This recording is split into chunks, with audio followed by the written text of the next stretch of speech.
এই ব্লগটা হলো মহানবমীর ব্লগ।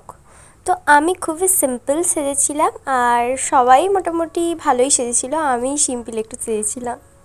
তো আমরা এখন টোটোয় করে যাচ্ছি ঠাকুর দেখতে। তো ফার্স্টে যাচ্ছি রামকৃষ্ণ মঠ। তো এখন আমরা আছি কামারপুকুর চটি, আর এই প্যান্ডেলটা হলো কামারপুকুর চটির প্যান্ডেল। তো ফার্স্টেই আমরা চলে এসেছিলাম মেলাতলার মাঠের এখানে ঠাকুরটা দেখার জন্য। তো এখানে অনুষ্ঠানও হচ্ছিল আর সেই জন্য মোটামুটি ভালোই লোকজন ছিল। আর তারপর চলে এসেছিলাম রামকৃষ্ণদেবের মঠে।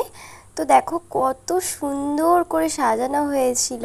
তো এখানে আসলে সত্যি বলতে আমার কেন জানি না এখান থেকে যেতে ইচ্ছাই করে না, বাট বাড়ি তো ফিরতেই হয়। আর যেহেতু ছিল নবমীর রাত, সেই জন্য বুঝতেই পারছো লোকজন তো একটু হবেই। তো ভিড়ের ঠেলা খেতে খেতে আমি এগিয়ে চললাম শিব মন্দিরের দিকে। আর আজকে যেহেতু একটু ভিডিও করার সুযোগ পেয়েছি, তাই ভালো করে ভিডিও করে নিচ্ছিলাম, কেননা ওখানে অন্য সময় একদমই ভিডিও করতে দেয় না। আর ওখানে যারা গার্ড দেয় তাদের চোখে আমরা এই লোকাল মানুষজনগুলোই পড়ি। আর বাইরে থেকে যখন কেউ এসে ভিডিও করে নিয়ে যেয়ে সোশ্যাল মিডিয়ায় আপলোড করে দেয়, সেগুলো তাদের চোখে একদমই পড়ে না। যাই হোক, এইসব নিয়ে আমি একদমই কথা বলতে তো এখানে দেখো মা দুর্গার শুধু মুখটাই দেখা যাচ্ছে, আর বাকিটা পর্দা দিয়ে ঢাকা, কেননা তখন সেবা দিয়েছিল যে কারণে পুরোটা পর্দা দিয়ে ঢাকা ছিল। আর এই মিষ্টান্নটা হলো শ্রী রামকৃষ্ণদেবের প্রসাদ। সবাই মিলে আমরা ভাগ করে একটু একটু করে খেয়ে নিলাম। দেন এখান থেকে আমরা এখন সবাই মিলে চলে যাচ্ছি আর একটা প্যান্ডেলে চলে আসলাম।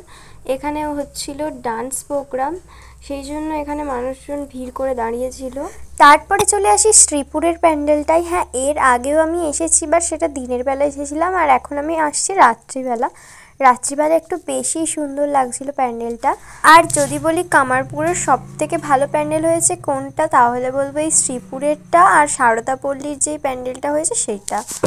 তারপর এখান থেকে এখন চলে যাচ্ছি সারদাপল্লীর প্যান্ডেলের ওখানে, কেননা অনুষ্ঠান দেখতে হবে। আর আমরা এখানটায় বেশিক্ষণ কাটতে পারিনি, কেননা টোটো ওয়েট করছিল, সেই জন্য তাই তাড়াতাড়ি করছিলাম।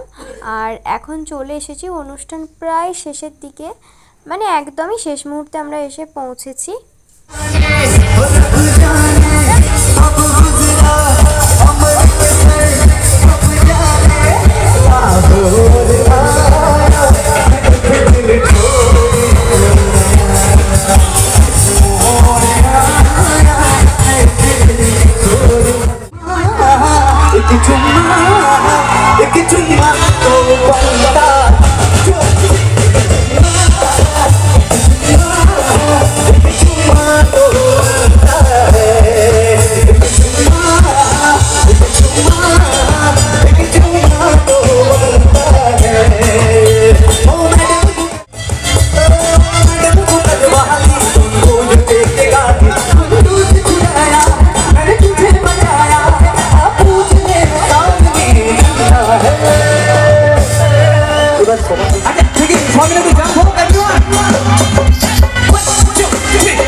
তারপর নাচা গানার পর এখন চলে এসেছি ভেলপুরি খাবার জন্য।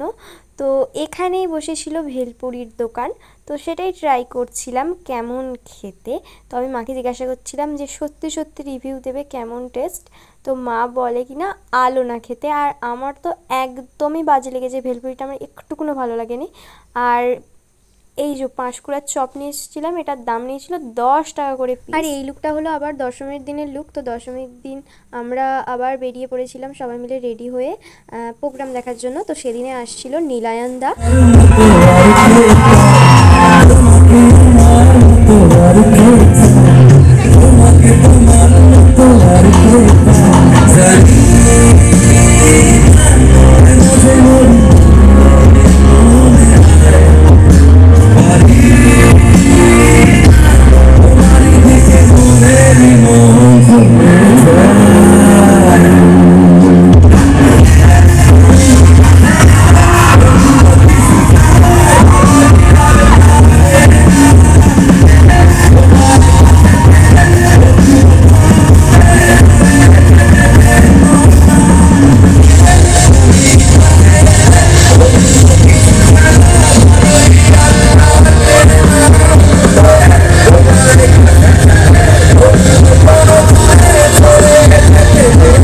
বৃষ্টি পড়ছিল বলে আর কোনো সেভাবে ভিডিও করা হয়নি। তারপর আমরা বাড়ি চলে আসি।